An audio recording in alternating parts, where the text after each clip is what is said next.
नमस्ते मित्रों, मेरा नाम है राकेश कोटड़िया।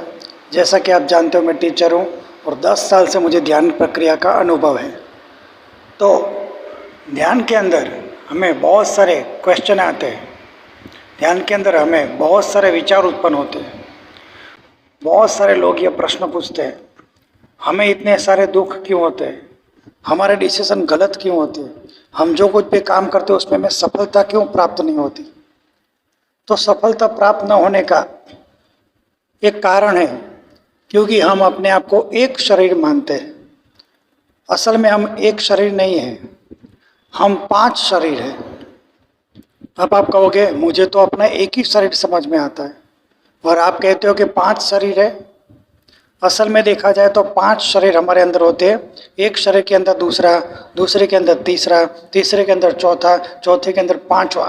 ऐसे 5 शरीर से हमारा ये पूरा शरीर का ढांचा बना हुआ है। इसको एक उदाहरण की तरह से समझते हैं। बाहर से हमारी चमड़ी दिखती है, लेकिन अंदर अगर कुछ प्रॉब्लम हो हड्डियों के अंदर तो डॉक्टर एक्सरे निकालता है। एक्सरे निकालता तो कितना भी खूबसूरत इंसान हो, लेकिन सिर्फ हड्डियां ही दिखेगी। तो एक शरीर बाहर से दिख रहा है और एक शरीर हड्डियों का शरीर अंदर है।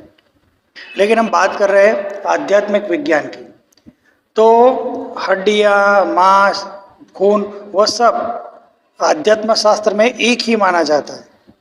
उसको सिर्फ अन्नमय शरीर कहते हैं, क्योंकि हड्डियां भी अन्न से बनती है, चमड़ी भी अन्न से बनती है, स्नायु भी अन्न से ही बनते हैं और ब्लड भी अन्न से ही बनता है।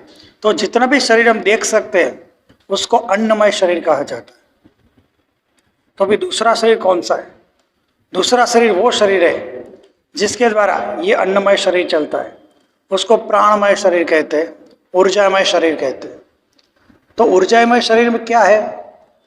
तो जहाँ पे ऊर्जा जाएगी वहीं पे मूवमेंट होगा। अगर हाथ में ऊर्जा जा रही है तो हाथ मूवमेंट करेगा, पैर मूवमेंट नहीं करेगा।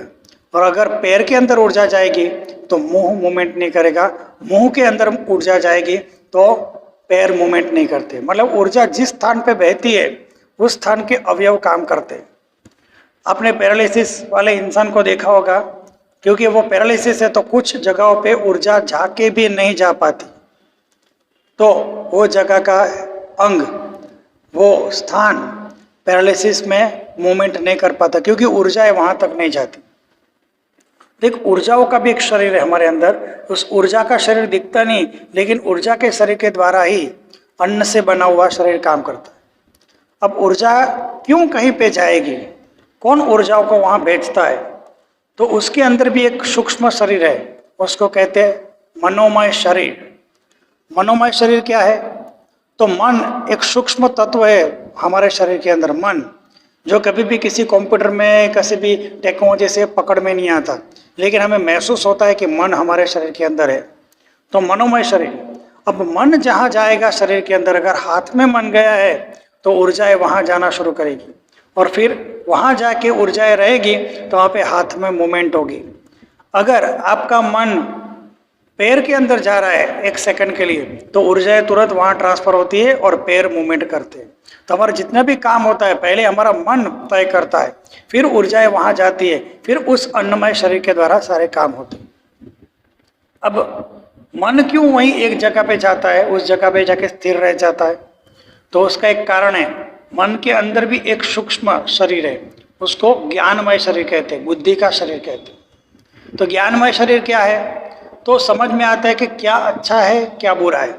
मन को नहीं पता कि क्या अच्छा है बुरा है, लेकिन जो बुद्धि है उसको पता है कि क्या अच्छा है क्या बुरा है। तो बुद्धि को, मन को जो चलाता है वो है बुद्धि। तो मन के अंदर भी एक सूक्ष्म शरीर जो बुद्धि का शरीर है, जिसको ज्ञानमय शरीर कहते हैं। तो अगर हमें मालूम है ये काम करने से ऐसा होगा, तो मन, बुद्धि जो निर्णय लेगी वो मन को फॉलो करना पड़ेगा।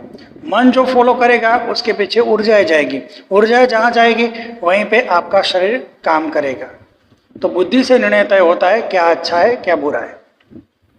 दूसरा, बुद्धि क्यों ऐसा सोचेगी? बुद्धि को सोचने का ऐसा पावर कहाँ से मिलता है कि बुद्धि तय करे ये अच्छा है कि बुरा है? उसके अंदर भी सूक्ष्माति सूक्ष्म तत्व है जिसको ये आत्म तत्व कहते हैं, जिसको ये मैं एक पवित्र आत्मा हूं, मैं एक शुद्ध आत्मा हूं, ऐसा कहा जाता है। तो वो आत्म तत्व ही सर्वश्रेष्ठ तत्व है जो शरीर के अंदर विद्यमान है। और ये आत्म तत्व को आनंदमय शरीर कहते हैं, क्योंकि वो हमेशा आनंद में रहना चाहता है। कोई भी इंसान दुखी रहना चाहता है नहीं, तो सुख में मुझे सुखी रहना है, आनंद में रहना है, ये भाव आपके अंदर कहाँ से आता है? आपकी शुद्ध और पवित्र आत्मा ही हमेशा आनंद में रहना चाहती है। तो आपकी शुद्ध और पवित्र आत्मा हमेशा आनंद में रहना चाहती है, तो क्या वो बुद्धि को कुछ गलत निर्देश देगी? नहीं। और बुद्धि अगर आत्म तत्व को समर्पित है तो बुद्धि गलत कुछ जीवन में सोच ही नहीं सकती, क्योंकि बुद्धि गलत सोचेगी तो आत्मा का आनंद खत्म हो जाएगा। तो अगर आत्म तत्व से बुद्धि डिसीजन ले, आत्मा से डिसीजन लिया जाए, शुद्ध और पवित्र आत्मा की बात अगर बुद्धि मानती है तो बुद्धि विशुद्ध हो जाती है। अगर बुद्धि शुद्ध चल रही है तो फिर मन को भी उसी जगह पे रहना पड़ेगा, उसी जगह पे जाना पड़ेगा जहां बुद्धि चाहती है। और अगर मन बुद्धि के हिसाब से चलता है, क्योंकि आत्मा के हिसाब से बुद्धि चलती है और बुद्धि के हिसाब से अगर मन चलता है, तो मन के हिसाब से ऊर्जाएं आपकी काम करती है। मन के पीछे जो ऊर्जाएं काम कर रही है और उस ऊर्जा से ही आपके शरीर का संचालन होता है। जो बाहर का शरीर दिखता है, अन्नमय शरीर, वही काम करता है। तो आपको जो भी दुख है, आपको जो परेशानी है, उसका कारण आप ही हो, क्योंकि आत्मा कुछ बता रही है, आपकी बुद्धि कुछ और तर्क कर रही है, मन में कुछ और विचार आ रहे हैं, ऊर्जाएं कहीं और बह रही है और आपका शरीर कुछ और कर रहा है। पांचों शरीर अस्त व्यस्त होने के कारण जीवन में कठिनाइयां बनती है, जीवन में गलत काम होते हैं, जीवन में गलत डिसीजन होते हैं, जीवन में ऊर्जाएं बिगड़ती है, जीवन के अंदर सब कुछ असंतुलन की स्थिति आती है, क्योंकि पांचों शरीर अपने अपने तरीके से काम करते हैं, कोई तालमेल नहीं बनता।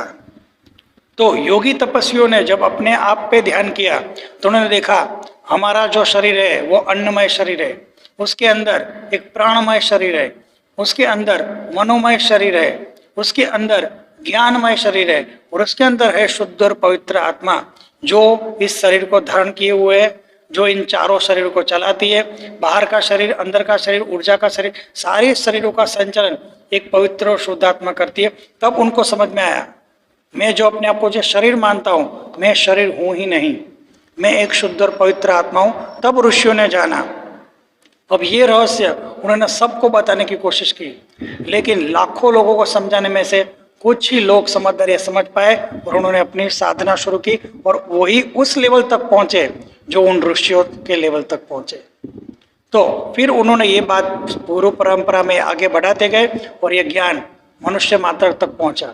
लेकिन आज का मनुष्य टेक्नोलॉजी के पीछे, एंजॉय के पीछे, सब घटनाओं के पीछे भागता है, लेकिन खुद के पीछे, खुद को जानने का प्रयत्न नहीं कर रहा, न खुद को जानने का प्रयत्न कर रहा है, न परमात्मा को जानने का प्रयत्न कर रहा है। अगर परमात्मा को जानने का प्रयत्न कर रहा है कि पहुंचेगा खुद को जानने में ही, और अगर खुद को जानने का प्रयत्न कर रहा है तो पहुंचेगा परमात्मा तक ही।